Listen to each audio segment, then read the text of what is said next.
महर्षि वेद व्यास जी द्वारा रचित महाभारत एक बहुत ही विस्तृत ग्रंथ है जिसमें अनेक कहानियां हैं। आम जन इनमें से अनेक कहानियों और प्रसंगों से अवगत हैं, लेकिन बहुतों से अनजान हैं। आज हम आपको महाभारत का एक ऐसा ही प्रसंग बताते हैं जब अर्जुन ने अपने ज्येष्ठ भ्राता युधिष्ठिर को मारने के लिए हथियार उठाए थे। आइए जानते हैं आखिर अर्जुन ने ऐसा क्यों किया और इसका परिणाम क्या निकला। महाभारत काल की यह कथा हमें वह समय याद कराती है जब कुरुक्षेत्र युद्ध चल रहा था। यह युद्ध का 17वां दिन था और राजकुमार युधिष्ठिर तथा कर्ण के बीच युद्ध हो रहा था। सभी को इस युद्ध से बेहद उम्मीदें थीं। तभी शस्त्र विद्या में माहिर रहे कर्ण ने युधिष्ठिर पर एक जोरदार वार किया।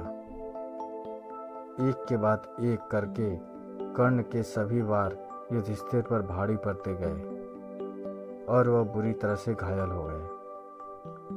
अब कर्ण के पास एक मौका था कि वह युधिष्ठिर को मारकर पांडवों की नींव हिलाकर रख दें, लेकिन उसने यह मौका हाथ से जाने दिया।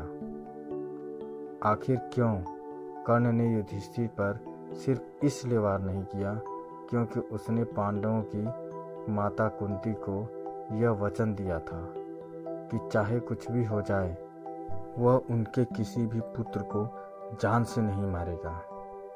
और यही कारण था कि ना चाहते हुए भी कर्ण ने युधिष्ठिर को जीवित ही जाने दिया। जब अनुज नकुल तथा सहदेव ने अपने ज्येष्ठ भ्राता राजकुमार युधिष्ठिर की यह हालत देखी तो शीघ्र ही उन्हें तंबू में ले गए, जहां उनकी मरहम पट्टी के सभी इंतजाम किए गए। जब तीनों भाई तंबू में थे तो बाकी दो भाई अर्जुन तथा भीम अभी भी युद्ध में शत्रुओं की सेना से संघर्ष कर रहे थे।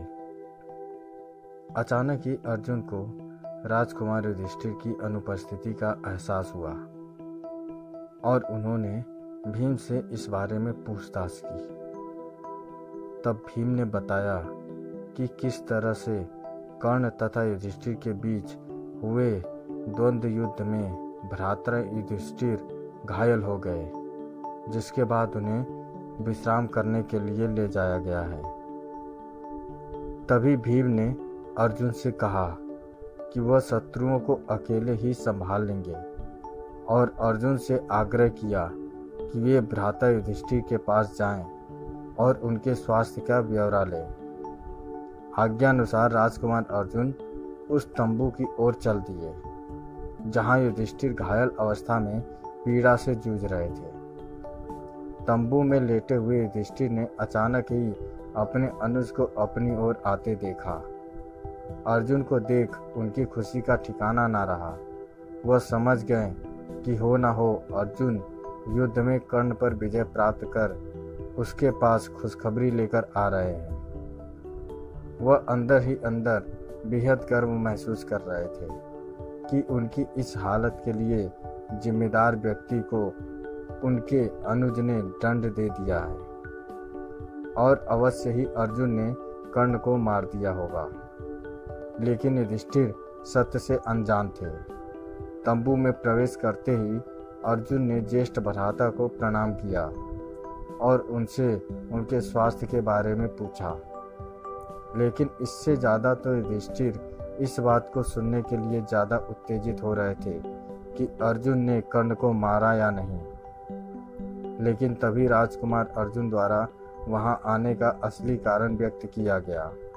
उन्होंने बताया कि कैसे भीम ने युधिष्ठिर के घायल होने की खबर सुनाई, जिसके बाद वह दौड़े दौड़े उनकी स्थिति का ब्यौरा लेने आ गए।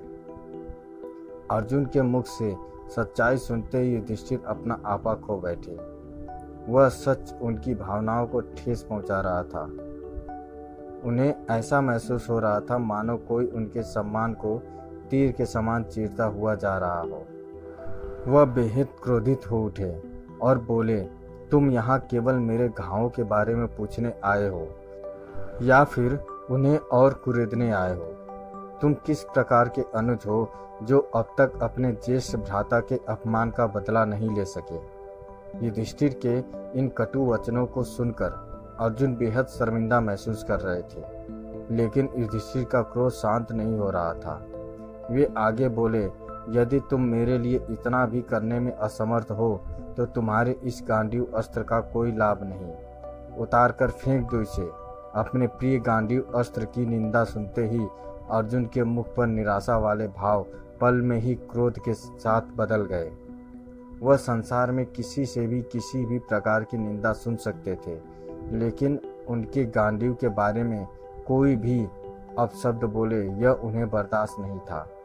दरअसल यह अर्जुन द्वारा लिए गए एक वचन का हिस्सा था, जिसके अनुसार कोई भी अपना या पराया व्यक्ति यदि उनके पवित्र एवं प्रिय गांडीव अस्त्र के बारे में बुरे वचन बोलेगा तो वह उनका सिर कलम कर देंगे। यही कारण था कि युधिष्ठिर द्वारा गांडीव की निंदा करते ही अर्जुन ने अगले ही पल अपना गांडीव उठाया और क्रोध भरी आंखों से युधिष्ठिर को मारने के लिए आगे बढ़े। तभी श्री कृष्ण वहां पहुंचे और अर्जुन के इस व्यवहार को देखते ही उन्हें रुकने का आज्ञा दी। श्री कृष्ण राजकुमार अर्जुन का यह रूप देखकर बेहद अचंभित हुए। वे समझ नहीं पा रहे थे कि आखिरकार ऐसी क्या बात हुई जो अर्जुन अपने ही प्रिय भाई युधिष्ठिर के प्राण लेने को तैयार हो गए। तत्पश्चात अर्जुन ने उन्हें घटना का सार बताया और फिर श्री कृष्ण को समझ आया कि आखिर क्या बात थी। उस समय भगवान श्री कृष्ण ने अर्जुन को समझाया और बोले, हे अर्जुन, मैं तुम्हारे अपने गांडीव के संदर्भ में लिए गए वचन का सम्मान करता हूँ। वचनानुसार तुम्हें अपने ही ज्येष्ठ भ्राता को मार देने का पूरा हक है, परंतु धार्मिक संदर्भों में यह पाप है। लेकिन दूसरी ओर अर्जुन भी अपने वचन से मजबूर थे। उनकी मंशा को और गहराई से समझते हुए श्री कृष्ण बोले, अर्जुन, यदि तुम्हें अपने वचन को पूरा करना है तो इसका एक अन्य साधन भी है। माना जाता है कि अपने से बड़ों का अनादर करना उन्हें मृत्यु दंड देने के समान होता है। यदि अभी तुम अपने ज्येष्ठ भ्राता का अपमान करो तो तुम्हारा वचन पूरा हो जाएगा। श्री कृष्ण की आज्ञानुसार अर्जुन ने अगले ही पल युधिष्ठिर का तिरस्कार किया। अपने द्वारा किए गए इस अनादर को अर्जुन सहन न कर सके और इस बार अपने ही प्राण लेने के लिए उन्होंने अपनी तलवार उठा ली। लेकिन भगवान श्री कृष्ण ने उन्हें ऐसा करने नहीं दिया। उन्होंने अर्जुन को बताया कि कैसे खुद के प्राणों का अंत करना यानी आत्महत्या करना शास्त्रों में अधर्म माना जाता है और पांडवों द्वारा अधर्म के मार्ग पर चलना एक बहुत ही बड़ा पाप एवं अन्याय साबित होगा। इसलिए उसे धर्म का मार्ग चुनना चाहिए। इसके साथ ही श्री कृष्ण ने कहा कि आत्म प्रशंसा आत्मघात के समकक्ष है। इसलिए तुम दूसरों के सम्मुख अपनी वीरता की खुलकर तारीफ करो, जिससे तुम्हारा वचन पूरा हो जाएगा। श्री कृष्ण के इन वचनों को सुन धीरे धीरे राजकुमार अर्जुन का क्रोध शांत हुआ और उन्होंने खुद के सर पर रखी तलवार को नीचे उतारकर फेंक दिया। इस प्रकार भगवान श्री कृष्ण के निर्देशों से राजकुमार अर्जुन का वचन पूरा हुआ और साथ ही वह किसी भी प्रकार का अधर्म करने से बच गए। दोस्तों, यह कहानी आपको कैसी लगी हमें कमेंट करके ज़रूर बताएं। अगर अच्छी लगी तो शेयर करें, सब्सक्राइब करें और लाइक करें। धन्यवाद।